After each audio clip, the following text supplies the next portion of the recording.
welcome to First Things First. I'm Jenna Wolfe alongside Nick Wright, Brandon Marshall, Kevin Wiles. I know I say this every morning, but this was definitely one of the better weekends of football we've had in a long time. I know, I say it, but man, every game seemed to be a great game. Excited to get to all of it. We're going to start with the most recent one last night to cap off what became just an incredible weekend. Undefeated Seattle Seahawks taking on the 4-2 Cardinals. And what a night of offense we had. You had Kyler Murray, who finished with 427 total yards, 4 touchdowns.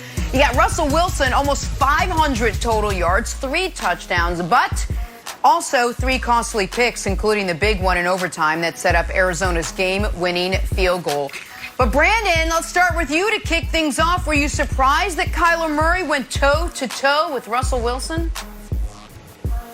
Yeah, I'm with you, Jenna. This weekend was awesome for the football fan, sitting back, watching all these awesome games, some great storylines, some great endings. But this game last night, Sunday Night Football, wasn't surprised that Kyler went toe-to-toe with Russell. He's a baller. We know that. And also, he's going against a terrible defense, the 32-ranked defense. 32nd ranked defense in the National Football League. So for that reason, we knew it was going to be a shutout. Nick, you laughed at me last week when I tried to hedge my bet, saying this could be the game that the Seahawks go down. Yeah. You laughed at me, but I knew that this would go down to the last minute, down to the wire, and it did. But it was all about Russell Wilson and those Seahawks. You know, you highlighted how awesome of a game both of these quarterbacks had, but this dude threw 3 picks. My MVP. I gotta praise him when I get an opportunity, but I also gotta hold him accountable. He threw 3 picks, Jenna, Nick, Wilds. That can't happen. You'll lose most of the games you play when you throw 3 picks. And then also I thought the deciding factor was the 4-minute operation. Situational football is critical. 4-minute drill. They were way too conservative. So with 2 minutes and 25 seconds left, they ran the ball 5 times and then punted it back to the Arizona Cardinals. They gave them 52 seconds left, 52 seconds to go in the game, and then Arizona marched down the field. They tie it up, and then they go on to win. You know your defense isn't good. Why do you punt it back to them? Why do you play so conservative? Run, punt it back, and you lose the game. Russell Wilson needs to play better, and they need to do a better job coaching in those spots. Especially that 3rd and 2, to just hand it off when a first down ices the game instead of getting Russell Wilson out on the edge and allow him to do something. Before I answer Jenna's question, I want to echo what Brandon and Jenna said. Wilds would be agreeing as well, except his Patriots got kicked in their teeth, and they're still picking them up off the ground. From about 8 p.m. Saturday night until around midnight last night, that was as good of a 28-hour span of sports as you will ever have. Game 5 of the World Series was one of the best baseball games I've ever seen. The early slate of NFL games, you had the Browns finish and the Lions finish within 90 seconds of each other. It was absolutely spectacular. And then late night, this game plus the World Series going on alongside it. Now about Kyler. I am a little surprised because Kyler did just come off a game where he completed 9 passes. But I am more impressed, Wilds, than surprised, not just because that Kyler did it against the undefeated Seattle Seahawks, but Kyler is up against what is the best case scenario for his career. An undersized former baseball playing quarterback who has really changed the way we look at quarterbacks in the NFL. Can you win a Super Bowl with a mobile quarterback? Well, Russell Wilson did it in year 2. If not for Russell Wilson, Kyler Murray absolutely unequivocally does not go number 1 in the draft. It is because of the success of Russell Wilson that people looked at Kyler as an elite NFL prospect. And for him to go not only toe-to-toe, but to Brandon's point, and I give Brandon credit for being fair and honest here, take integrity, 10 out of 10 here, to outplay Russell Wilson, because Russell made some critical mistakes, equaled his interception total for the season in 1 game. And so, yeah, I mean, I was very impressed by Arizona, very impressed by Kyler. And Wilds, if you're Seattle, you got to be anxious, not just about the month of football you have coming up, but how consistently awful that defense is, Wilds. This is not a Super Bowl team. I'm surprised you guys just won't come out and say it. Whoa. Brandon, your Steelers looked great. They're not. They're not. Brandon, I've said it before. Because of the defense? They're a sneakerhead with one sneaker. They got one sneaker on. They're like, look at our one sneaker. They're like, guys, you're supposed to have 2 sneakers. Can't give up 519 yards. They're just consistently giving up 500-yard games.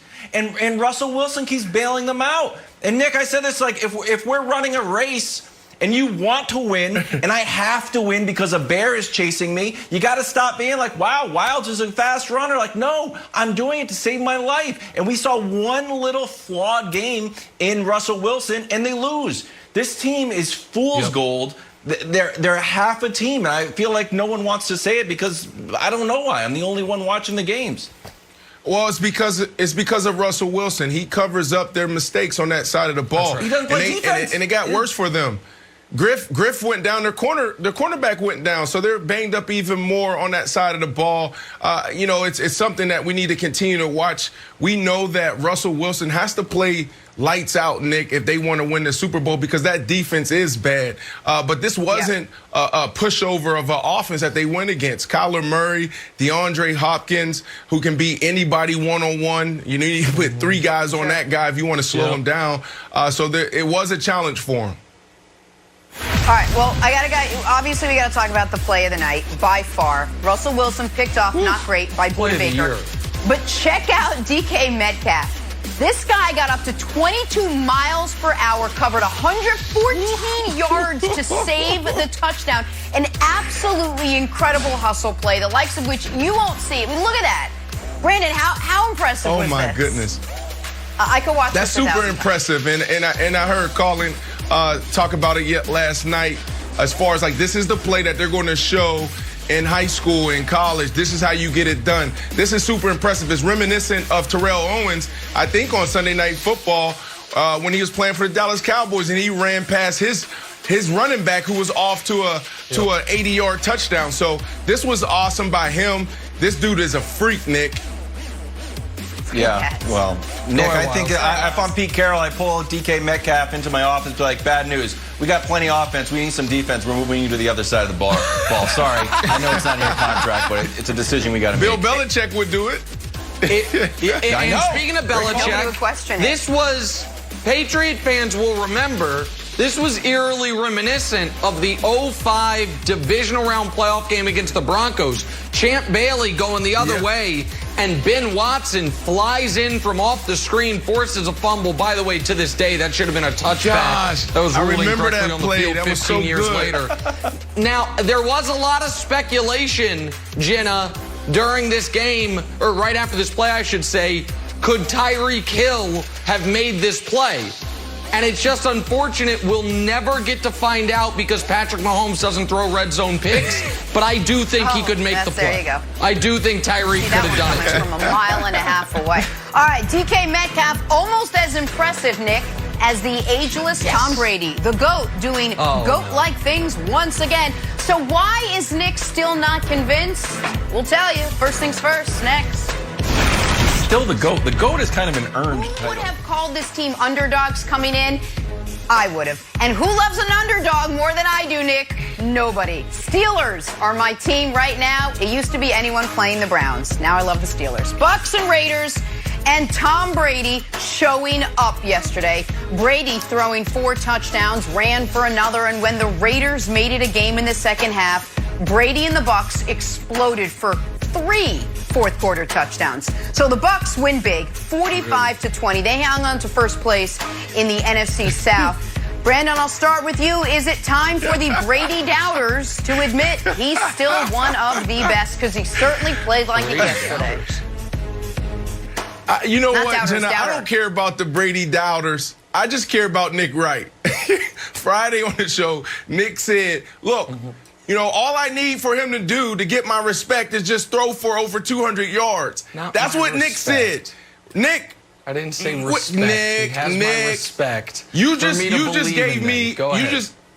So do you believe now? So I don't care about the doubters. I care about Nick Wright. Nick, you got to think about this. We keep overlooking that Tom Brady is 43. We keep overlooking how hard it is to go into a new system. I don't care if you're Aaron Rodgers. I don't care if you're Kyler Murray. I don't care if you're Russell Wilson. Learning a new system, going to a new team is hard. Without a offseason, without a preseason, in the middle of a global pandemic, he's 43 getting it done, Nick. What else do you need to see? The first 2 games of the season, 3 touchdowns, 3 interceptions. In the last 5 games, Nick, 15 touchdowns, 1 interception. The last time he did that was 2007 and 2010, and he won MVP. What else do you need to see? Okay. Is it my turn now? I feel like a lot of people are speaking for me. Jenna's implying. Brandon's saying, what else do I need to see? I haven't even gone yet. Tom Brady was sensational yesterday. It was the single best football game I think he's played since, if people remembered, a duel against rookie Deshaun Watson early in 2017 before Deshaun blew out his knee. He was perfect. Brady was great early, threw as good of a pass as you can possibly throw to end the half, which was almost a backbreaker for the Raiders.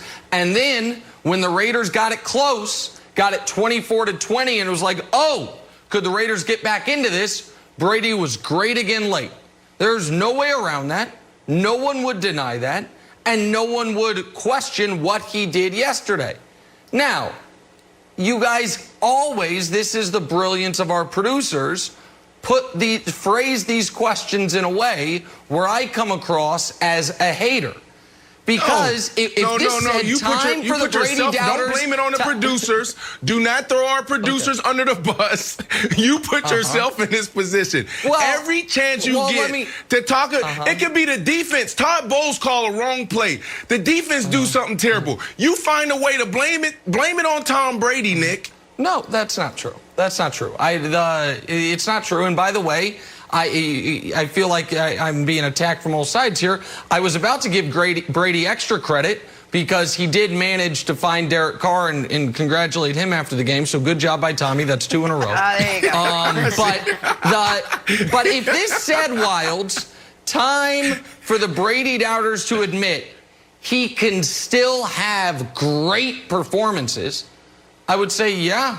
I didn't think he had this type of game left in him. I didn't. And I was wrong about that, clearly. But they are asking, time to admit he's still one of the best. Well, define one of the best. Do I think Tom Brady's one of the 5 best quarterbacks in football? No. Do I think even after yesterday, Tom Brady is one of the 8 or 9 best quarterbacks in football? No, I don't. Okay. So time for Brady hours to admit he's still one of the best. Define best. I don't think he's in the top quarter of starting quarterbacks in the league. 15 touchdowns, 1 interception the last 5 games. Yeah, that's been very good. What we're talking about. Very good yesterday. Go ahead, buddy. Are you saying that he's the 10th best quarterback walking the face of the earth? Is that what you're saying? And that's your insult? Out of billions of people on the earth, he's the 10th best? It's not an insult. That's what I'm saying. But you're like, I don't think he's a quarterback. I don't think it's good to compare pro athletes to the humanity on earth. I think it's because if you had the 35th best kicker walking the earth, you would be very upset because he'd be the worst kicker in the league. So let's not do that. I don't think he is. I think he is. He's playing better than I thought he would. I said where I can admit I was wrong is this. This is the question. When they had this stretch coming up, Jenna, of Chicago, then Green Bay, then Oakland, I said I thought they'd go 1-2. Not only did they go 2-1, they blew out their last 2 opponents. So I have to give the team credit and Brady credit. And is it changing my overall season prediction? Probably not, Jenna. All right. Well, somehow, whether he's the 10th or the 25th, he just got another weapon added to his artillery there. The Bucs making a splash before the game. They signed Antonio Brown to a 1-year deal. So AB reunited with his old friend Tom Brady. Bruce Arians was asked about the AB signing after the win. Take a listen to what he had to say. Yeah, I think he's matured, and I believe in second chances. everybody wants to say that Tom picked him. Tom didn't have anything to do with it. This was something Jason and I have been talking for a couple of weeks, ever since the injuries to our other guys. And when the time was right, would we see if we could pull the trigger and fit it into what we want to get done? And we'll see. I mean, we have nothing. If Antonio does what I think he's going to do, he's going to be fine. All right, so Wilds, when I heard Bruce Arians say Tom Brady had nothing to do with it, I legitimately went back and re-listened to all the sound again. Do you buy that Brady had no influence in this signing? It's insane. It's insane. We're just being lied to. That's just not true. My son didn't have anything to do with it. Like, just be honest. It doesn't matter. Your son and Tom Brady. Go ahead. Go. Why doesn't it matter? The guy's just lying. We had Tom Brady lying that he forgot Nick Foles was on the field and had a hand. And now we got Bruce Arians here lying that Tom Brady, like, well, if he didn't, you probably should have. You probably should have. You probably should have said, hey, what do you think about Antonio Brown? It has nothing to do with it. It's just ridiculous. Well, just don't lie. Don't lie. Wow, this is why it doesn't matter, because they're off to win the Super Bowl. That's the mission. That's the goal. Okay, so when you look at how this team is set up, they're in perfect position. Nick, you need to accept it, that they're going to be a contender. They're going to wreak havoc when it comes to the playoffs. Right now, they have 3 wide receivers banged up. Bruce Arians went to all 3 of those receivers before the game and said, give me a percentage of where you're at. And those guys said 80%, 85%. Scotty Miller said 90%. So you got your top 3 receivers banged up, and then you got Antonio Brown sitting out there. This is perfect for a team who's trying to get it done right now, because that quarterback who's 43, he can only play 5 more, Nick. That's it. It's fine, but just don't. Yeah, I mean, obviously this was Brady. It's fine. We'll see how it works out, Jenna, but obviously it was Brady. All right. Well, in the battle of Brady versus Bill, the pendulum has swung Tom's way. What happened to the Patriots yesterday? Is it time to panic for Pats fans? Are we thinking about making a quarterback change? Lots of questions. We'll have answers Jenna. next. First things first. Nick, you missed that. You missed that part. 5 more. So the Dodgers are 1 win away from a World Series title. Clayton Kershaw pitching well last night, giving up 2 runs over 5 2/3. And Jock Peterson and Max Muncy both hit homers to help L.A. win Game 5, take a 3-2 series lead after an incredible Game 4. Nick, Game 4 was heartbreaking for the Dodgers. They come back and rebound. What impressed you most last night in that win? I hate to make things about myself, but what impressed me the most was my ability to continue call every part of this series. I mean, it is unbelievable. Brandon, I'm 5-0 picking games. I'm 4-0-1 picking the totals. I'm just printing money on this World Series. On Friday, we told you go with the under and the Dodgers. Yeah. Saturday on Twitter, I told you go with the Rays and the over. And last night, I told you Dodgers and the under. We're just printing money, Brandon. That's my biggest takeaway from this World Series. You probably have something a little more valuable for the audience. Well, you're right. You're hot right now. Well, tell me what to do next, because they should have won Game 4. Are we just going to ignore that? We should be celebrating the Dodgers right now, finally getting over the hump, taking 32 years to get it done. So, Nick, what is going to happen next? I'm going to listen to whatever you say, because you're super hot during this series. Dodgers win a high-scoring affair in Game 6, and they get that long-awaited World Series title. Dodgers in a high-scoring Game 6. Take it to the bank, America. Love it. Take it to the bank, America. I'm going to bet this game. I don't know how to bet. I'm going to do it. Back talking Cowboys now. Things went from bad to worse to whatever comes after worse on Sunday when quarterback Andy Dalton got knocked out of the game after an absolutely brutal hit from John Bostic. Now, none of the Cowboys came rushing to Dalton's defense afterwards, and that surprised head coach Mike McCarthy after the game. Take a listen. Yeah, I mean, it was definitely, a hit that caused a disqualification. But yeah, well, I mean, we speak all the time about playing for one another, protecting one another. So yeah, definitely it was probably not the response that you would expect. So Mike McCarthy calling out his players at the post-game press conference. Brandon, let me start with you. What was your reaction to what the head coach had to say? Not a big deal, Jenna, and I don't think he called out his players. I'm sorry to say it, but as a player, you understand what happens when you stand on that podium in front of those cameras. You're going to be asked a question. He was asked a question. Do you think your players should have rallied for your quarterback? And he answered. And then they did a follow-up question. He said, you know what? I said what I said, and he moved on. If he would have stepped up to that podium in his opening and said, look, same old story about the Dallas Cowboys. Turnovers. We can't just get the simple assignments down, covered like quarters. We keep giving up big play after big play. And also, our team is soft. We're not tough. We don't stand up for one another. If he said that, then we can have a discussion. But he answered the question. Now, if he did do that, right? As a player, I would have went back and I would have watched the whole thing, and I wanted to see his body language. I wanted to see how he said things, the way he said it, the timing of it. But he didn't do that, so it's not a big deal for me. Yeah, I'm going to disagree there, Brandon. It certainly wasn't nothing. He didn't say, like I said, we made the right play. There's no room for any of that. It was a disqualification. It is what it is. We're moving on. He said something else, and I couldn't figure out what he said. Was he calling them cowards? Is he saying they're apathetic? Or is he saying that they should have gotten into a time machine and protected Andy Dalton in the previous play? Because there were 6 Cowboys around, and they were largely like being concerned for Andy Dalton.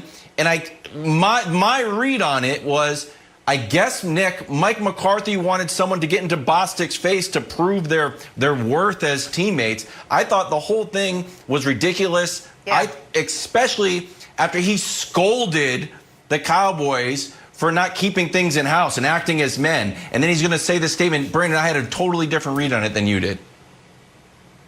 Well, Nick, I don't know your thoughts here, but for me, he's answering a question. So when Jay Cutler threw 4 picks and they asked me, Brandon, did Jay Cutler play bad? What am I supposed to say here, right? Like, I got to answer that question. So there's so many ways you can go about it, and that's what I'm saying. And when you stand on that podium in front of those cameras, you're asked the tough questions. He answered the question. That's all he did. Because as a player, what I'm going to do is if I turn on First Things First and I see you, Nick, talking about, whoa, this is blasphemy. Kevin, if you say blasphemy, why would Coach say this? I'm actually going to go on the internet, watch his entire press conference before I react. And if I watch his entire press conference, see the question, hear the question, see his response, I'm saying, oh, this is no news.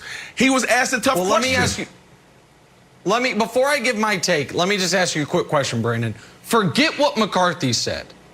As a player, especially when the game's already out of hand anyway, if one of your guys gets cheap-shotted and knocked out of the game, even if it's by a guy, I don't think John Bostic's got a bad reputation at all. I don't think he's a dirty player. I don't think anyone thinks he's a dirty player. It's just a bad play. But in the moment, are you as a player expected to, at the very least, get in his face, if not take him to the ground? What is expected of the Cowboys teammates in that moment? Tell me that, then I'll give my take on it. Well, first of all, we got to remember that it's Andy Dalton and not Dak Prescott. If that's Dak Prescott, things probably would be different. But I think now, today, it's tough because it's a moving target. Guys don't know, like, he's a moving target. Did he drop his shoulder? Did he hit him? Did he lead with his helmet? I think guys are in funny positions right now. So I can see why the guys didn't react the way they did. But if it's Dak Prescott, I think guys don't care if it's a clean play, a cheap play. They're going to respond. But this is Andy Dalton. Guys don't have that type of relationship with the backup quarterback. So there's so many things and so many different factors here. So I don't want to just judge the Cowboys players and say that they're soft. They didn't respond accordingly, because the truth of the matter is so many more things that play into this. Well, and there were so many more things that played into the game. And I think this is, honestly, the least of the Cowboys' worries. You had Cowboys players this week say the coaching staff doesn't know what they're doing. And defensive players ostensibly saying the coaching staff doesn't know what they're doing. And then I saw 2 of the most embarrassing touchdowns that have been given up in this season all year. Brandon, I don't know what coverage this is, except it shouldn't exist. The hell are you doing? Like, you just let the dude run right past you. There's no safety there. Nick. That's got to be man-to-man. He just lets him run. Nick, you absolutely know what coverages it is because I've been talking about it for 6 weeks now. Quarter, half. And that turns into man-to-man. That's not coaching. That's not bad coaching. That's bad technique. That's bad playing. Just like the next touchdown. Logan Thomas. Jalen Smith is one of the highest paid inside linebackers in the league. Logan Thomas is not one of the highest paid tight ends in the league. You've got him, tackle him. That's not coaching. That's bad football. So, like, that's terrible. And so the Cowboys, the Cowboys have now, is McCarthy calling out the players calling out the coaches. Everyone, who everyone needs to be calling out? The person they're staring out in the mirror. Because the Cowboys are awful. They're awful. That's right. Whether Dalton got knocked out yesterday or not, they have systemic issues that all of a sudden it looks like, hey, you know who might win the NFC East? Washington. Can you imagine saying that 6 weeks ago, Jenna? I was going to say it's literally anyone's division to win at this point. And we're going to talk much more about the Cowboys coming up. I want to shift gears, though, and talk some New England Patriots now. It was another brutal day for the New England offense taking on the Raiders. They couldn't get anything going whatsoever. I mean, the Niners, rather. It was so bad, Cam Newton, who had a miserable day, was actually benched in the third quarter once things got out of hand. Cam completed only 9 passes for 98 yards through 3 picks. Jarrett Stidham came on in relief, but it was over by that point. Former Patriot, current Niner, Jimmy G, blowing out the Patriots at Foxborough. Here's Cam after the game. I can't speak for everybody. I just stick to the man in the mirror, and I wasn't good enough. I didn't, in no way, shape, form did I put this team in the position to compete. And, that's inexcusable. This is a National Football League where, a lot is put on the quarterback and I have to deliver. And I haven't done that. And, quite frankly, it's evident. So, here moving forward, I know what the issue is, like I just said, and, I just have to be better. All right, Cam Newton taking it on himself, taking some ownership of yesterday's loss. Patriots now 2-4. Wilds, as our resident Patriots fan, what should Patriots fans be thinking? How about this? How panicked should they be on a scale of 1 to 10? On a scale of 1 to 10, I would say I'm around a 7 or 800. So we lost 3 straight.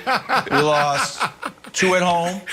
Cam has thrown 0 touchdowns and 5 interceptions in the last 2 games. On the year, we have 3 passing touchdowns, but 1 of them Cam caught, so it's pretty bad. We got the same quarterback rating as the Jets collectively, but we have thrown 4 more interceptions. The defense is no longer existent. The 49ers scored in the opening drive the first time in 4 years. And the running game, which I was like, we're the best running team. We went from 250 to 185 to 117 to 94. So rather than racking up, we're supposed to go, we're going down. So on a scale of 1 to 10, so how did you go? Solid 700. So we did this. So we did this last week. Jenna asked the same question last week. How do we go? I said a 1. You said 3, I believe. How do you go from 3 to 700 to 800? How does that happen? I don't get it. Because last week for me, I would tell you this. It is? Brandon, can I give you a quick thing? I'm so used to winning. It's like when you're on a plane experiencing turbulence and you look at the stewardess and the stewardess is chill, you're like, we're fine. But if the stewardess is freaking out, you're like, oh my God, the stewardess is freaking out. I'm going to really freak out. So buckle up, everybody. That's me. Buckle your seatbelt. I'm in a bad spot right now. Hold on. I'm not used to this. Hold on, real quick. I know Patriot fans are going to be surprised to hear this from me. They're fine. They're 1-0 in the division. Cam is just coming off COVID. Okay. They have the Bills and the Jets next. The schedule softens up at the end. They win next week. You talk about the Bills as if they're just next week.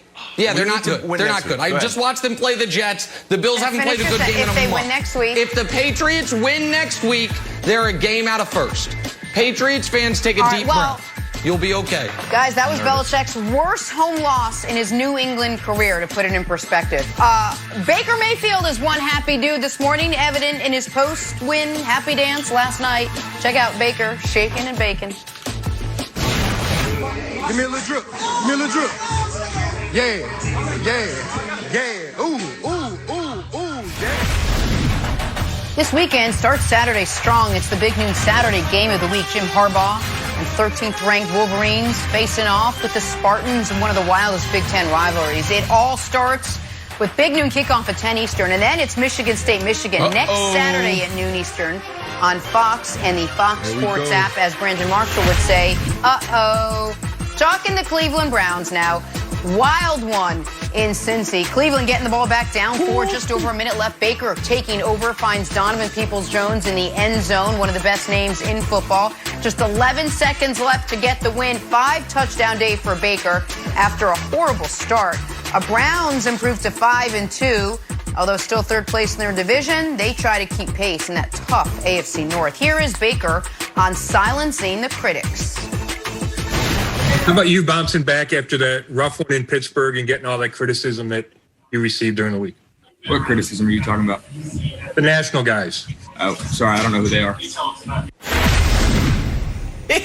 Talking about you, Brandon. I know who they are. Yeah, Brandon Marshall. It's Jenna me, Wolfe. Baker. Yeah. How about hey, it was a great win. So happy we won. Mike Vick is back with us, but Brandon, you want to say something before Mike jumps in here? Go ahead, buddy. Yeah, Baker, it's me, Baker Mayfield. It's me, okay? Because we know you do this against the Bengals. The 3 years you've been in this league, you threw 64 touchdowns, 17 is against the Cincinnati Bengals. We want to see you do this last week against good teams. We want to see this against the Ravens. We want to see this against the Steelers. Baker should have demanded they play someone different this week. Correct. He should have demanded they remove the Bengals from the schedule. No, here's the thing. You played a good game. Great job. But here, the problem is, it's been 3 years. We want to know what we have. Are you good or are you not? We want to know, can you do it week in and week out? No, there's no playing games, Nick. This is the 3rd year. You don't have 4, 5, 6 years to prove yourself in the National Football League. You have 1, maybe 2 years. He can't go out there against the bad teams, play well, and then against the good teams, he looks like a bust. So that is my problem with Baker is, look, great job. Maybe this is the year you put it together, but I want to see it next week, and let's keep having those discussions. If so, then look, I'll give you all the praise in the world. The message Brandon is trying to convey is very clear, and Brandon, I'm with you on that.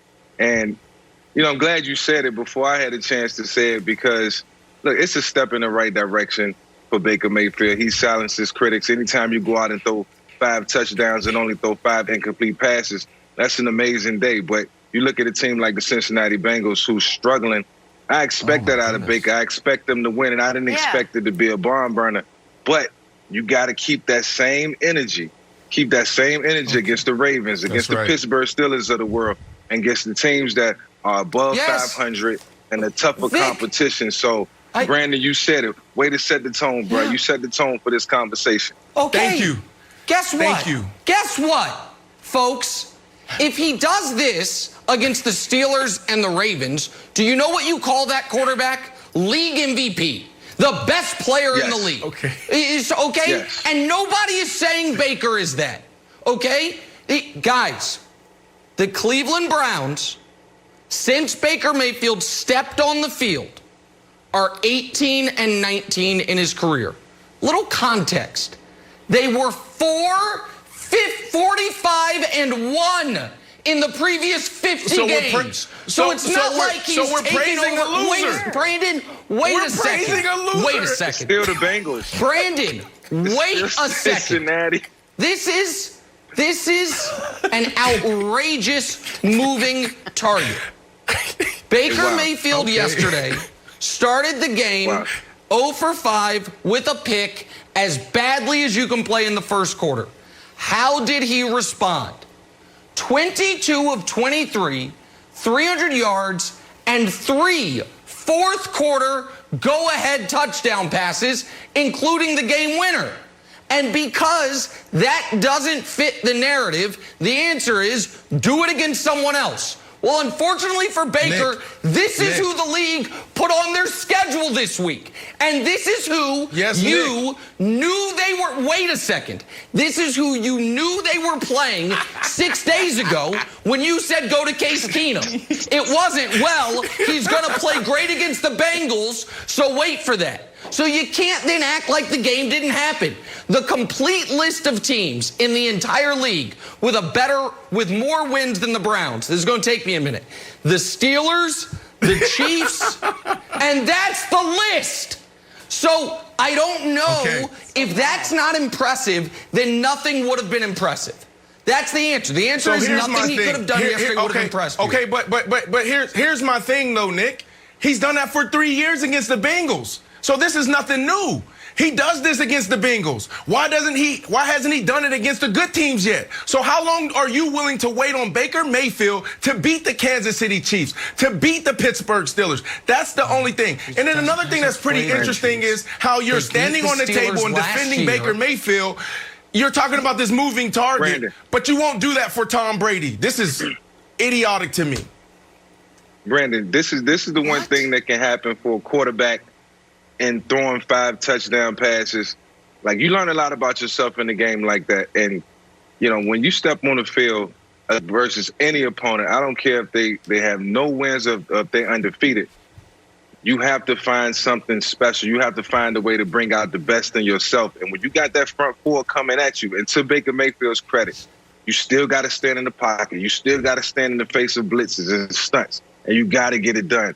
So to his credit, he did what he needed to do yesterday. Let that be a confidence builder, Baker Mayfield, moving forward so that you can beat the Pittsburgh Steelers and the Baltimore Ravens of the world. Guys, I'm not going to let fact errors lie.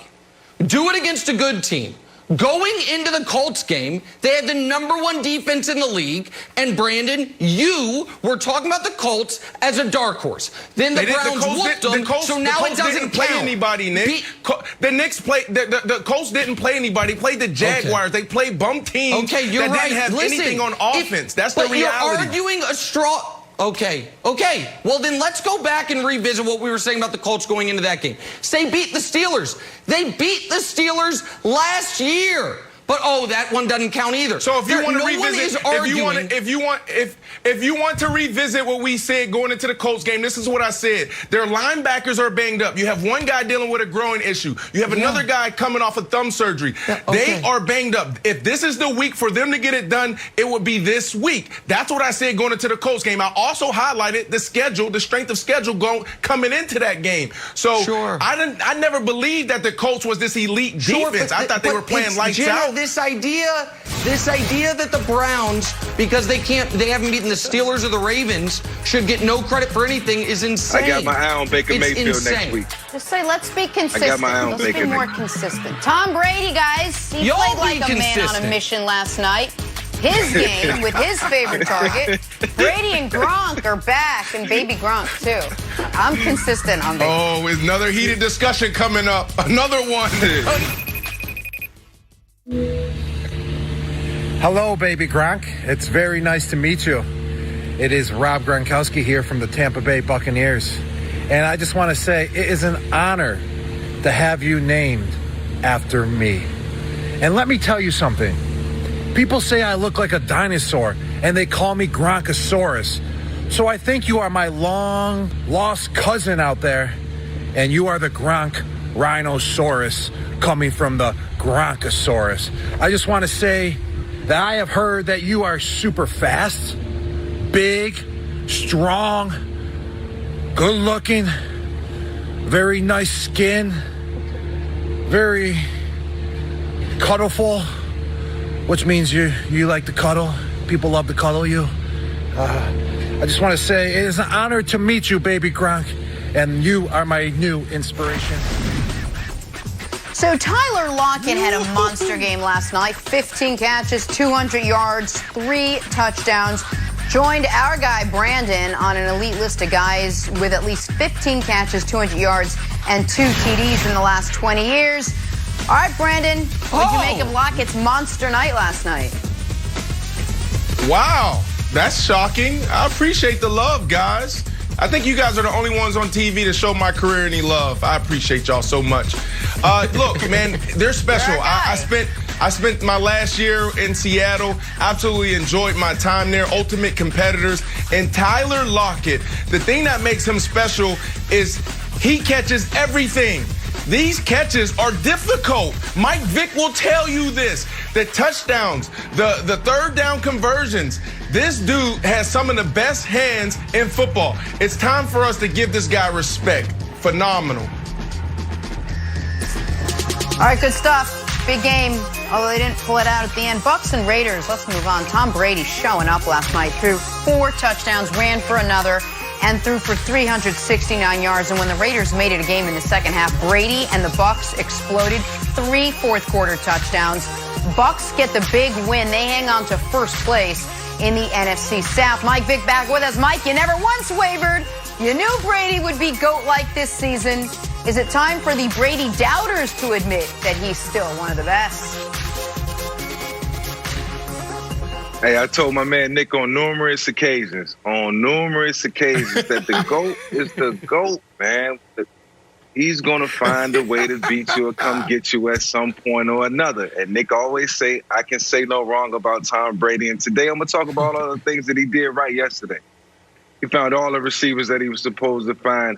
9 different receivers caught passes. And if you look back at the New England Patriots over the years when Tom Brady was at the helm, they always hit a rough patch early in the season. They might start out, win 2 games, and then they might lose 2, and then it was, is Tom Brady losing it? Is it time for him to move on? And then they put together another string of wins of 4, 5, or 6 wins in a stretch. And this is that stretch right now for Tom Brady. Too many great minds around right now, around him. Brian Leftwich, Bruce Arians, and a bunch of playmakers, stepping up at the right time. So, the emergence of Gronk, Scotty Mills, as you can see on the screen, these guys are clicking on all accord. And Tom is going to continue to get better and better, and it's going to get even greater. This might be the greatest show on grass when it's all said and done. Especially once AB arrived, and that's a story for that's a different topic. But Tom, he's playing good football, and right now I don't see him slowing down. I only see the team continuing to get better and the offense continuing to get better. All right, so let me answer this question.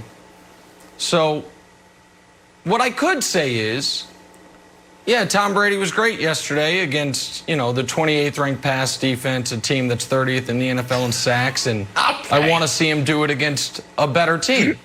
But I'm not going to be wildly unfair the way you guys just were about Baker. I'm going to go out on a limb and say 5 touchdowns against anybody is great. Tom Brady was great yesterday. He was great early. The pass at the end of the first half was perfect. And getting a touchdown there is such a gut punch to the Raiders. And then, when it looked like the Raiders might be back in the game, when it was 24-20, Brady blitzed him again. The unequivocal, unabashed praise for what Brady did yesterday. Now, do I think he's one of the best quarterbacks in football still? I do not. However, where I can admit I was wrong was going into the Bears game, I said I thought the Bucs were going to go 1-2 or 0-3. Not only did they not go 1-2 or 0-3, they went 2-1, and the 2 wins were in blowout fashion, and the 1 loss was by 1 point against the Bears when Brady forgot the down, and so they could have won that game. So I do feel like it is time for me to admit I have underestimated the Bucs to a degree, and that Brady was brilliant yesterday. Now, do I think Brady is going to be vintage Tom? No. Do I think that he's going to have a lot of performances like this? No. But this was the single best football game, Brandon, I've seen him play since week 3, 2017 against a rookie Deshaun Watson. So I have to give him credit for that because he was spectacular yesterday. Anyone could see that. This is one of the most unbelievable things I've ever seen on television. You stand on the table for Baker Mayfield, who's inconsistent in 3 years. We don't know who this guy is. Is he the man? Is he the face of the franchise, or is he a bust? And then you have Tom Brady, who for 20 years have won at an alarming rate, who is the GOAT, who won 6 Super Bowls. He's on to his 7th. Those are basketball numbers. Most guys dream to play football for 6 years. He's won 6 Super Bowls, and you refuse to give this man credit. We talk about the Bucs, you blame it on Brady. We talk about Brady, you talk about the Bucs. Nick, I don't know what else he needs to do to convince you. I am convinced that you will never, ever give him love. So, Vic, I'm going to speak to you, Wiles. I'm going to speak to you on this. You got to think about what he's done this year. The first 2 games, 3 touchdowns, 3 interceptions. Since then, 15 touchdowns, 1 interception in the last 5 games. The last time he's done that and went on a 5-game streak was 2007, 2010 when he won MVP. I would say that Russell Wilson gave Tom Brady little room to come in this MVP discussion. Wow. Okay. I don't think that's a bad take, Brandon. I mean, if the Bucs keep on playing like this, but if he does win MVP, he should chop it up and give it to his offensive lineman, because his offensive line is playing lights out. He had 0 sacks yesterday. He got hit once. Over 7 games, he's only been sacked 8 times. And look, they're leading the league here, tied with the Colts. And we know that Bruce Arians likes to wear Kangol hats and treat his quarterbacks like a demolition derby, but he's really protecting them now, and he's still wearing his Kangol hats. And when he's getting protection, good things happen. Gronk and Brady back at it. So, Mike, I don't see Tom Brady slowing down if that offensive line keeps him protected. But we know the way to beat Tom Brady is knock him around a little bit. He's 43 years old. He's probably the fragilest quarterback in the league. But if the offensive line keeps him protected, I think sky's the limit. Right now, you just can't get to Tom. You can't get to him. The ball is coming out, and he got weapons all across the field now. And everybody is being used correctly. So between Godwin and Mills and Gronk, they pretty much won that game yesterday. Mike Evans, I think, only had maybe 1 or 2 catches. So, when you look at it overall, the ball distribution was amazing yesterday. And Tom found all the receivers that he was supposed to find at the right time. He didn't have to hold on to the ball. He wasn't trying to stretch the field. And the game was easy for him. Well, he'll have one more target coming up next week. The Bucs making a splash before the game this weekend when they signed Antonio Brown to a 1-year deal. AB reunited with his old buddy Tom Brady. Mike, you were already high on Brady before they got AB. How much better does this now make the team? It's not only going to make the team better, but it's going to make the whole entire group of receivers better. When guys see AB come into that locker room, you know what? Everybody feel like they got to up the ante. They got to put in more work. They're going to have to, fight for catches and compete with one another. And that's what you want. I think that Tom Brady and the Tampa Bay Buccaneers made this move on purpose. It was a good move, too. I mean, it made them so much better on the offensive side of the ball, but it created a competitive edge. So now, guys are getting dinged up, guys are getting hurt. They're going to work extremely hard to get back on the field because Tom is holding everybody accountable. And, what AB is going to bring is a different type of energy. He's going to bring that competitive nature, and he's still one of the top receivers in the game. And used the right way, he's going to be put in positions where he can help this offense excel and move forward at an easier rate. So, this is a great signing by the Tampa Bay Buccaneers, and certainly propelled them and put them in a position where they can compete for the Super Bowl now. So I want to give Brady credit, and then I want to ask Brandon a question, because Brady, you guys say I give him credit for nothing. I call him the undisputed GOAT of the entire NFL, but he's learning from a different undisputed GOAT, LeBron James, putting his old GM hat on, saying, hey, I can play for you. I can also organize your roster for you. Bruce Arians back in March. Not going to happen. No room. Not a fit here. I know him. Not a fit in our locker room. That was on Antonio Brown. Bruce Arians yesterday. Oh, we love him. I told you, Brady had nothing to do with that. Okay, no problem. Sure. But here's my question to you, Brandon Marshall, because Mike mentioned an interesting name a few minutes ago, Mike Evans. Mike Evans had 2 catches on 2 targets yesterday. Mike Evans going into this year, you and I talked about him as one of the most underrated receivers in the entire league. He is on pace for, aside from his rookie season, his fewest yards, catches, targets. How does this sit with Mike Evans in the locker room when he sees Scotty Miller all of a sudden is one of Brady's favorite targets? We know Gronk is one of his favorite targets, especially as of late. And now AB, who he pined for last year, is back with Tom Brady. How do you think this landed with Mike Evans? Well, number one, when you look at the stats, he's banged up. So a smart receiver understands that production will be down. Two, look at what Bruce said also in that press conference. What did he say? He said, I love Mike Evans because he never complains. He never asks for the ball. He just wants to win. Three, a smart receiver, and this is what my uncle told me when I went from running back to wide receiver in the 8th grade. He said, look, you're only as good as the receiver on the other side. And right now, all three of those guys are banged up. They're top 3 wide receivers. So Mike Evans, if he wants to win, if he wants to actually be better as an individual, then he needs Antonio Brown on the other side. For me, I always try to make sure Eddie Royal was balling in Denver, Brian Hartline and Devon Best in Miami, Eric Decker. That was always my goal, was how do we be the best duo in the NFL? So I think this is great for Tampa, and it's going to make everyone better, just like Vick said. All right, well, the team AB was rumored to be going to the Seahawks. They had their hands full of Cardinals last night. This was one heck of a game. You got Russ, you got Kyler. All that to be discussed next. First things first. This weekend starts Saturday strong with the big noon Saturday game of the week. Jim Harbaugh, 13th ranked Wolverines, facing off with the Spartans in one of the wildest Big Ten rivalries. It all starts with big noon kickoff, 10 a.m. Eastern, and then it's Michigan State, Michigan next Saturday, noon Eastern on Fox and the Fox Sports app. All right, back here, first things first. Our game of the night, undefeated Seahawks against the 4-2 Cardinals, and what a night of offense we had. Kyler Murray finishing with 427 total yards and 4 touchdowns. On the other side, Russ almost 500 total yards and 3 touchdowns. But he had those 3 costly picks, including the big one in overtime that set up Arizona's game-winning field goal. Cardinals win 37-34. All right, Mike Vick back with us now. Mike, you surprised Kyler Murray went toe-to-toe with Russ last night?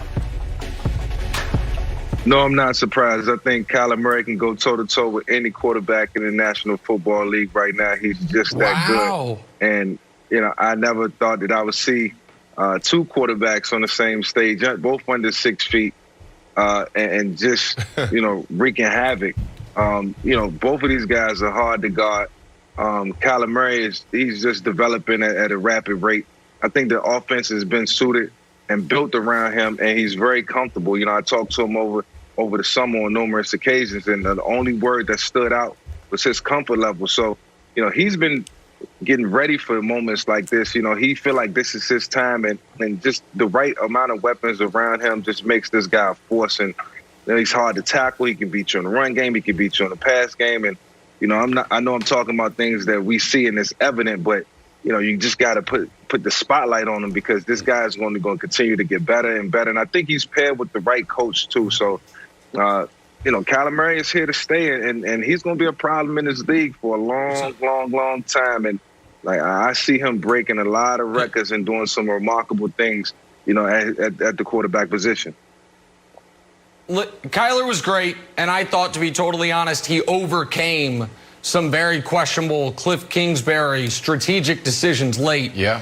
But I want to throw it back to you, Mike, because I said at the top of the show, Kyler was going up against the guy that made Kyler's career possible.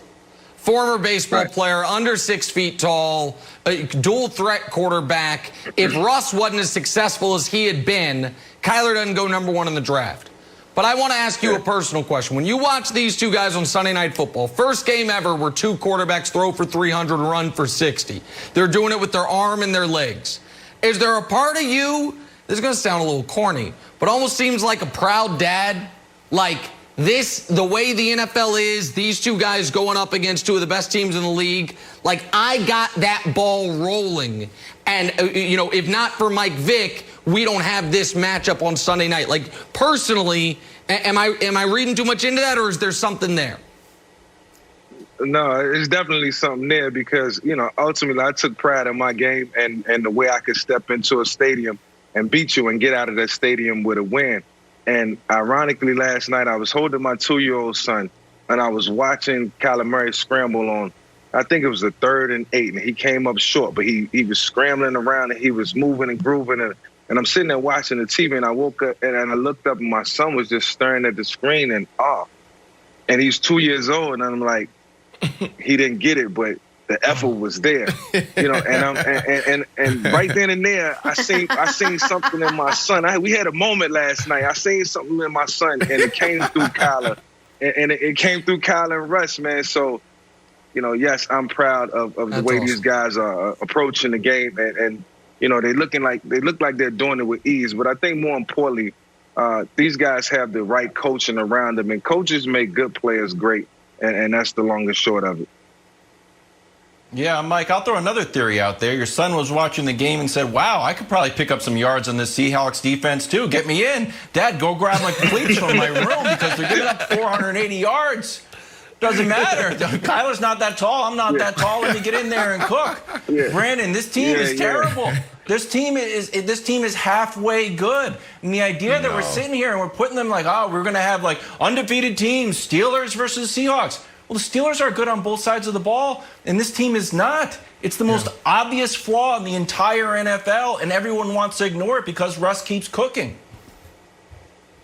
Yeah, so, I mean, you're right, Wild. I wouldn't say they're terrible. They're still a contender. But when I sit back and I look at my predictions, I look at the Pittsburgh Steelers, coming into this last game against the undefeated Titans, I was like, okay, let's see who they really are. And then Big Ben stood up and he threw a couple picks. And I'm like, man, you playing against the good teams, the Ravens, the Chiefs, that gets you beat. So he needs to clean that up. So that's something that we can't see happen in Pittsburgh if they want to continue on this amazing season. And then when you shift to Seattle, that defense, that's their biggest speed bump. They need to figure out how to fix this because they continue to have guys go down game after game after game. Yep. I don't know if they can fix it because it's a personnel issue. Last night, I thought Kyler was spectacular. He played big in moments, and he also played to his youth at times. But when it counted, he took over and he made big plays. And there's something interesting that we also need to look at. I thought I was entering my prime when it came to year 10. This guy D-Hop is a monster, and the way they play football and their approach to the game, these two over the next couple years can be a problem in the NFL. D-Hop looked like he's entering into his prime, and that's scary to say.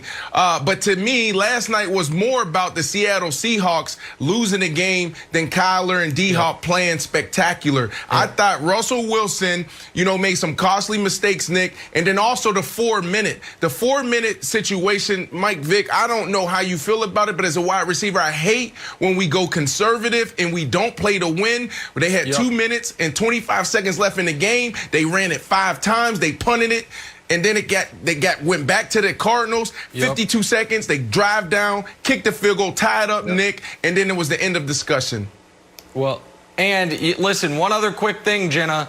I don't know if you guys could hear it while Brandon was talking, but you heard a door creaking open, and that was the MVP door.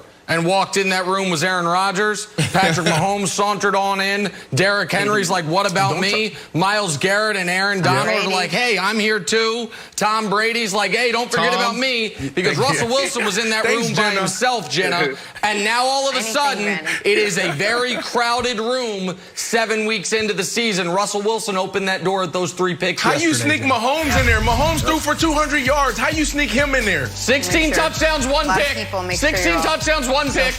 Most wins in football. Hey, guys, play of the night. Play of the night, by far. Russell Wilson picked off by Buda Baker. How about DK Metcalf?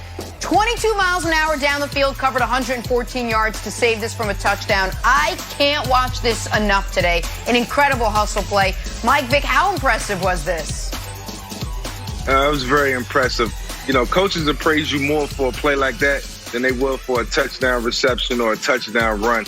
And another moment where I wanted to pull my 2-year-old son in the room and say, watch this play. This is all effort because at some point, if you play ball, you might have to do this. And to the message to all the kids out there, man, it's no substitution for effort.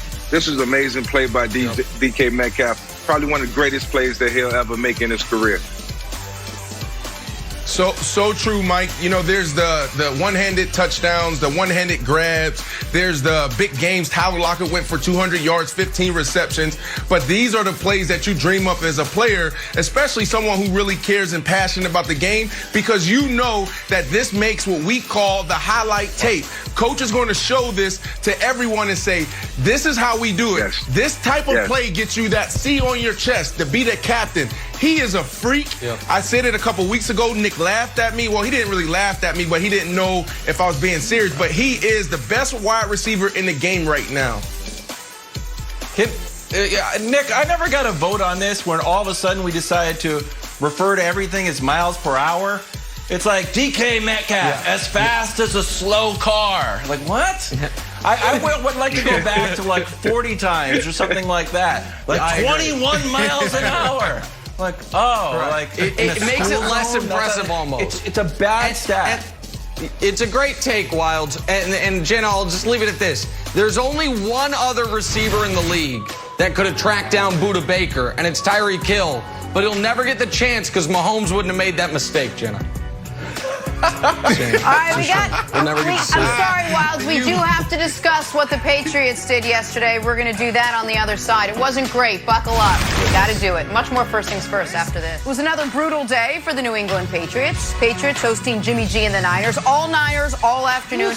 It was so bad, in fact, Cam Newton, who had a miserable day, was actually benched going into the fourth quarter. And once things got out of hand, really, Cam only had 9 completions, 98 yards. He threw 3 picks on the day. Jarrett Stidham came in on relief. It was to no avail. Niners blowing out the Patriots. Here's Cam Newton after the loss. You know, I can't speak for everybody. You know, I just stick to the man in the mirror, and I wasn't good enough. You know, I didn't, in no way, shape, form did I put this team in a position to compete. And, you know, that's inexcusable. This is the National Football League where, you know, a lot is put on the quarterback and you know, I have to deliver. And I haven't done that. And, you know, quite frankly, you know, it's evident. So, you know, here moving forward, you know, I know what the issue is, like I just said, and, you know, I just have to be better. I thought that was such a mature answer by Cam Newton. It showed accountability, a little vulnerability. He knows what he has to do. I'm all into the way Cam Newton is handling the last couple of weeks there in New England. Patriots now 2-4 after that loss. Mike Vick, I'll ask you, what should the Patriots' level of panic be on a scale of 1 to 10? I would say about a 9 right now with Cam.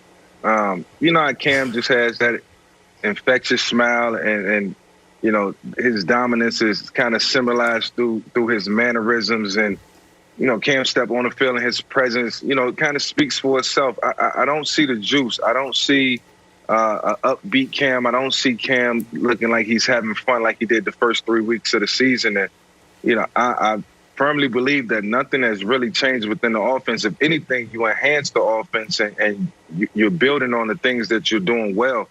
And it seems like they're regressing to a sense.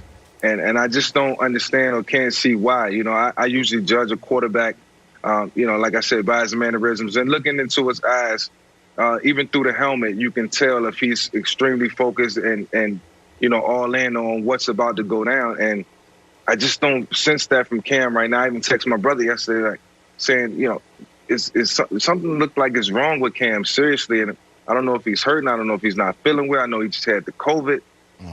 You know, I'm giving him a pass, but, you know, things have to turn around quickly for the New England Patriots if they're going to make a run, you know, at the divisional title, which is where you have to start. So I think it all falls on Cam, and Cam is taking full responsibility as he did in the press conference and as he should as the quarterback of the team. But, you know, I just want to see that fire. I want to see that juice from Cam. I want to see him, you know, I want to see him to bounce back. You know, it's time. You know, he surprises early, you know, showed us what he could do. And, you know, all of a sudden, you know, that's not existing anymore. So, you know, something has to change.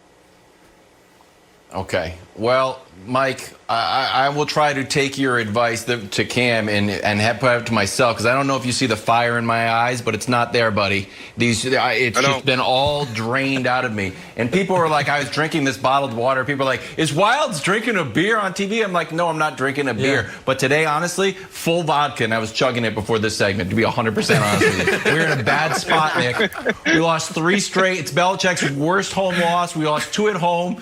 Cam's thrown for 0 touchdowns, 5 interceptions. We've got 3 passing TDs on the year, but Cam caught 1, so we actually have 2. Our collective quarterback rating, which we count Javelin and Hoyer, is tied with the Jets, but we got more interceptions. We can't run the ball. We went from 250, we're a running team, then 185, 117 to 94, and Cam is answering all the questions. Great, Jenna, but Nick, Cam's not playing defense. The 49ers and Jimmy G walked right back in and be like, hey, you should have never traded me. Boom, scored a touchdown. First time that's happened in 4 years. So your old buddy Kevin Wilds would like to take a page from Nick Wright's book and be like, it's all fine, I'm all good. I'll be honest with you, not good, buddy. Not doing well. Old KW is in a bad spot. Okay, well, I'm going to tell you what you should be concerned about, what you maybe should be concerned about, and why it's all going to be okay. What you should be concerned about is this. Future Greater Worcester Area Hall of Famer Julian Edelman is done. He had a great game against the Seahawks. Since then, I think he's got 8 catches for 80 yards. He's done. Like his time as a number 1-ish receiver appears to be over. So that you should be concerned about. What you maybe should be concerned about is what Mike alluded to. We can't ignore the elephant in the room, which is Cam Newton was one player, got COVID, and since then has been a different player. And I know it's very in vogue in certain circles to pretend this doesn't exist or that it's a meaningless illness unless you're 85 years old, but that's simply not true. We just had a different NFL player knocked out for the season due to complications with COVID, so we don't know how it affected Cam. I saw how it affected Russell Westbrook, who's an elite athlete in the prime of his career. So you've got to hope that he is going to continue to recover from that and get better. But here's why you shouldn't be concerned. The Dolphins, who you're behind in the standings, just went to a rookie who, while I think is awesome, is going to take his lumps. And the Bills just beat the Jets by 8 points, which, according to my standings, counts as a loss. And even if in the official standings it counts as a win, you play the Bills next week. When the Patriots beat the Bills next week, they're going to be a game out. And then the week after that, the Bills play the Seahawks, and you get the Jets. So you're going to be 4-4 and in first place in the division, or tied for first, before you know it. Cam will get better. Belichick will figure it out. You're not getting Brandon. They're not Super Bowl contenders, but they are still, in my opinion, the favorites to win this division, no matter how bad they've looked the last few weeks. Okay, thank you. I appreciate Nick, that, I don't bud. know, man. Yeah, Nick, I just don't know, man. Last week when Jenna asked this question, I think, we all were low on the scale. I was at a 1, I believe. Now I think I'm a 6 pushing a 7, because it's not about, that they lost. It's about how they lost. Last 18 possession, Cam Newton and that offense put up 18 points.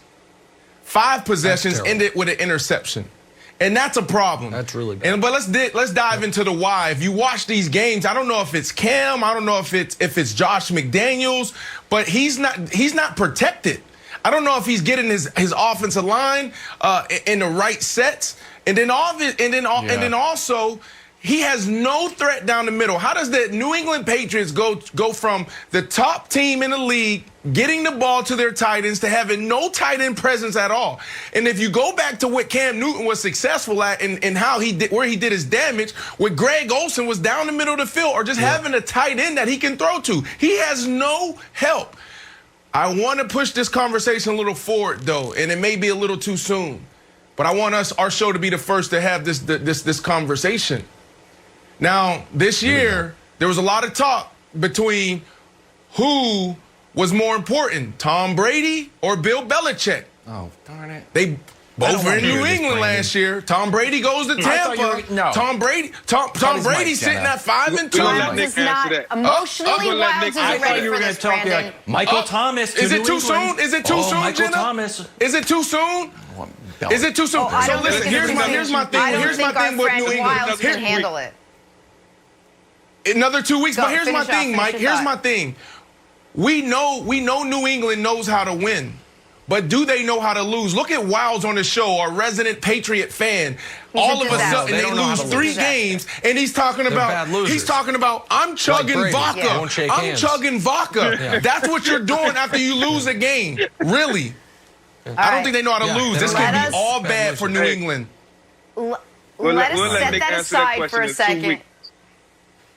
Okay, 2 weeks. In 2 weeks, I'll answer it. No problem. That's what he said. He said, let me answer it in 2 weeks, Jenna. In 2 weeks. 1 week, Mike. I will take note. I will revisit this and whatever. I'll revisit it sometime after we talk a little Todd Gurley. How about that? Falcons, Lions. And Todd Gurley trying to pull a Brian Westbrook, but he fell into the end zone for 6. Didn't mean to. Lions would get the ball back. Lions would drive down, and Lions would win. Here's what Todd Gurley had to say afterwards. I was mad as hell. Yeah, I was trying not to. My momentum took me in. It's kind of crazy. Last time I played Detroit, I went down, and this time I end up scoring. It's like, what goes around comes around. All right, Wells, what'd you make of the play? And Gurley's response to it. He's done this twice. He fell against the Packers. He fell against the Lions. But look, don't beat yourself up. I know you're like Falcons that keep on losing games in the fourth quarter, but everyone that's got you in fantasy loves you, buddy. So I know you're upset with the guys in the locker room might be mad at you. The greater Atlanta area might be mad at you. But there's people all around the world that are happy for you. That's the silver lining, Todd Gurley. No. This is all bad. Mike, you know this. Situational football, we practice this. It's called don't score. In defense, they practice let them score in this moment. So this is all bad for Atlanta team trying to get back on track. It's one thing after another with Atlanta. Todd Gurley, the intentions was right. You just couldn't pull it off, bro. And next time, you know better, so you got to do better, man. And it's the second time around for you. Next time, make the play that you're supposed to make, bro. Look, listen, the guy just lets him go. I gotta help Todd Gurley out here. Brandon, I gotta help Todd Gurley out here. Todd, if you're watching, I want you to feel better because here's what you need to know. Whether you scored or not, the Falcons were gonna find a way to lose. The moment Arthur Blank shows up on that sideline, looking like the Monopoly man, you know the Falcons are going to invent a new way to lose. It doesn't matter. It's just wait. The Falcons are ahead late. Where's Arthur Blank? Oh, is he standing on the sideline looking scared? Well, guess what? Loss coming. So if he went down and the Lions kick a field goal with 2 seconds left, somehow Atlanta's losing. I promise you, Todd. So you got the fantasy points, you got the touchdown. Atlanta was going to lose either way. Take solace. All right. Let's talk some Baker Mayfield. Did he silence the critics yesterday with his performance? Some say yes, some say I'm not sure, but he was shaking and baking in the locker room afterwards. Take a look. Give me a little drip. Give me a little drip. Yeah. Ooh, yeah. The Dodgers are now 1 win away from the World Series crown. Clayton Kershaw pitched well last night. Gave him 2 runs over 5 2/3. And Jock Peterson and Max Muncy hit home runs to help LA win Game 5 as they now take a 3-2 series lead. Here's Clayton Kershaw and a couple of special guests after the game. It just means that I've been on great teams that have gotten to go to the postseason a lot, and I've got to get a lot of starts in the postseason. So, obviously, a very special opportunity. My kids are a little tired, if you can't tell, and it's just a special thing to get to be a part of a team like this and get to be a part of some of those names. Hey, you guys go sit out there for 1 second, okay? Thanks. So anyone good. with I love kids that. knows that pain very, very well. That was great to see. Dodgers can close it out tomorrow night, by the way, Game 6 on Fox. Time now for stories to start your morning. Sponsored by Ram Trucks, built to serve. Bucs in Vegas to face the Raiders. Tom Brady tossing 4 touchdowns, ran for another, threw for 369 yards. Had himself a game, but when it looked like the game might get tight in the second half, Bucs exploded again, 3 fourth-quarter touchdowns as they beat the Raiders and they hang on to first place in the NFC South. Brandon, is it time for the Brady doubters to admit he's still one of the best out there? Jenna, should this question be Brady doubters or should it be Nick Wright? And before we get into this discussion, we have, a couple more minutes, 10 minutes left in this show, and we're ending with Tom Brady, and we're ending with Baker Mayfield. Nick Wright and I couldn't be on opposite ends of the spectrum when it comes to this. And all we hear in between these blocks is our producers telling us, look, guys, act like y'all love each other. Don't get in a heated debate where people think that you guys don't like each other. So I'm going to try to embrace Michelle Obama, when they go low, you go high thing. Nick, I'm speaking to you. Brother, brother, respect Tom Brady. You continue to find ways to disrespect the GOAT. If the Bucs play well, you still find something to jab at Tom Brady. If Tom Brady plays bad, then you make it seem like his whole career was bad. Tom Brady is doing something that's never been done before. These are basketball numbers. Guys wish they can play 5, 6, 7 years in the NFL. He's won 6 Super Bowls. He's on his way to 7 Super Bowls. He's positioned best out of anyone in the league. He has the #1 defense in the league, and now he's getting Antonio Brown. There's nothing you can say about Tom Brady, during this moment. You have to respect what he's doing. The last time he played this well was 2007, 2010, when he won league MVP. 15 touchdowns, 1 pick in the last 5 games. What do you have to say for yourself, Nick? Okay, so I agree with a lot of what you said. I agree that Brady has an amazing amount of help and is about to get more with Antonio Brown. No one can deny that. I also agree he's the GOAT. He's the greatest of all time. No one denies that. And Napoleon was a hell of a military leader. Doesn't mean I'd necessarily in 2020 want him leading my army. And I feel like we've got to be able to have separate Brady discussions. One is what he has done historically, and the other is how good is he right now. Now, with that said, the right now as of this morning, he was unbelievable. Nobody is going to get on television today and take shots at what Brady did yesterday. He was great early. The pass he threw at the end of the first half to little old Scotty Miller was as good of a pass as you can throw in this league. And this one right here. And late in the game, when the Raiders, if you weren't watching this game, the Raiders made it 24-20. It was close. And then Brady was great again late. And I was wrong about this. I thought the Bears, Packers, Raiders game, the Bucs would come out with a losing record. They came out with a winning record, and they blew out the Packers and the Raiders. So I can admit all of those things. And, by the way, one other programming note, Kevin Wildes, 8 a.m. on this very show, we reveal Nick Wright's updated tiers. A mover up might very well be tomorrow? The Tampa Bay Gronkaneers. Got to find out Wednesday at 8 a.m. But does that mean I'm ready to say Tom Brady is one of the 5 best quartboys in the league? No. Is he playing better no way we can right wait till now Wednesday than to he see did this. last year? Yes. And so both of these things can be true. We got to wait till Wednesday? Okay, well, I might give you a sneak preview, Brandon. Do we have to wait? Wilds. All of that can be true. Yeah, you got to wait till Wednesday.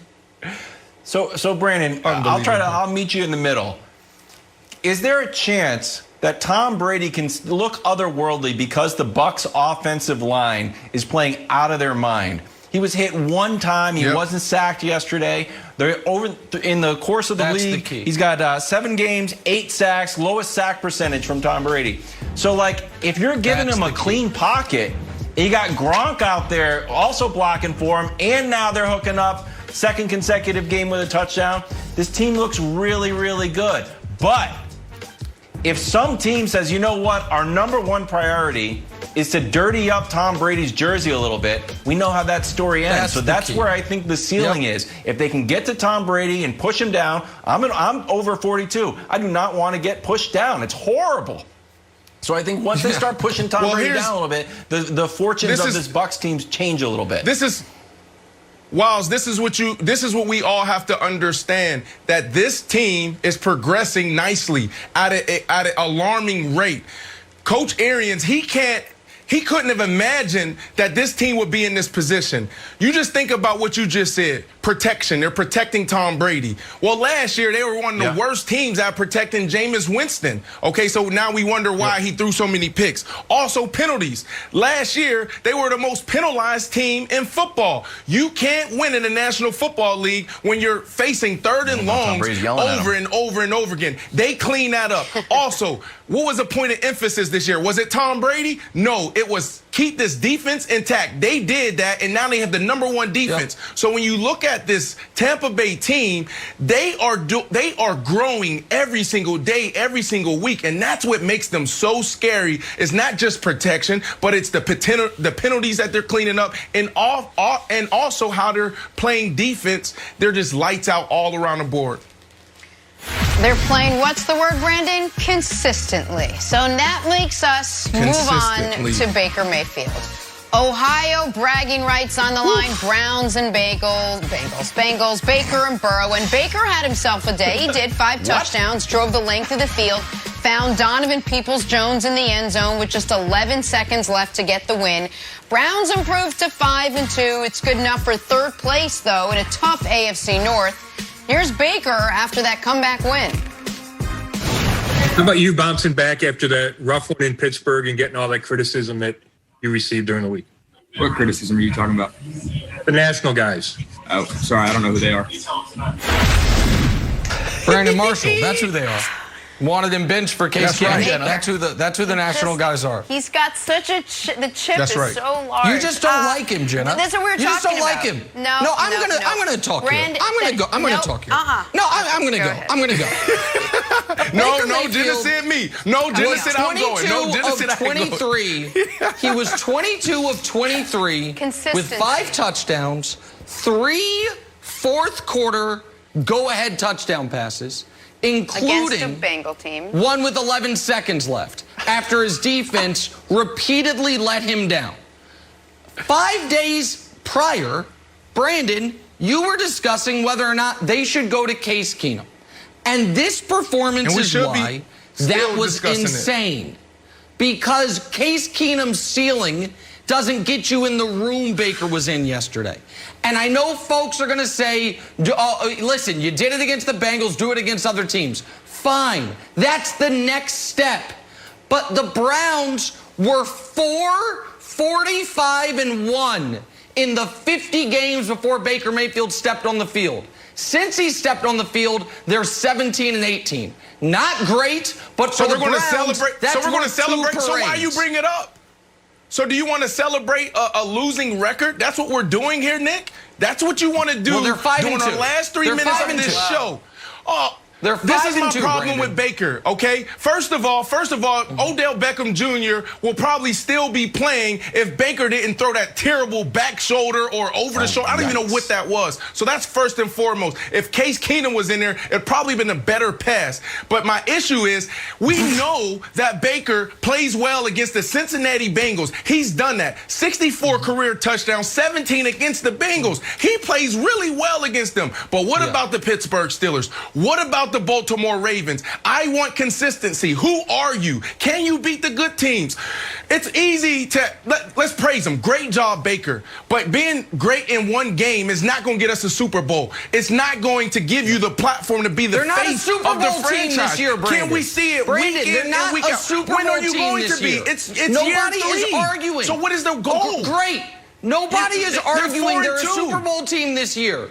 No, they're 5-2, which means the Steelers and the Chiefs are the only teams in the league with more wins. I know, no, they're 4-2 because the Bengals win doesn't count. It's a fun math where we just say the best game you played all year, we're going to throw it out. Divisional win, throw it out. I just want consistency, Nick.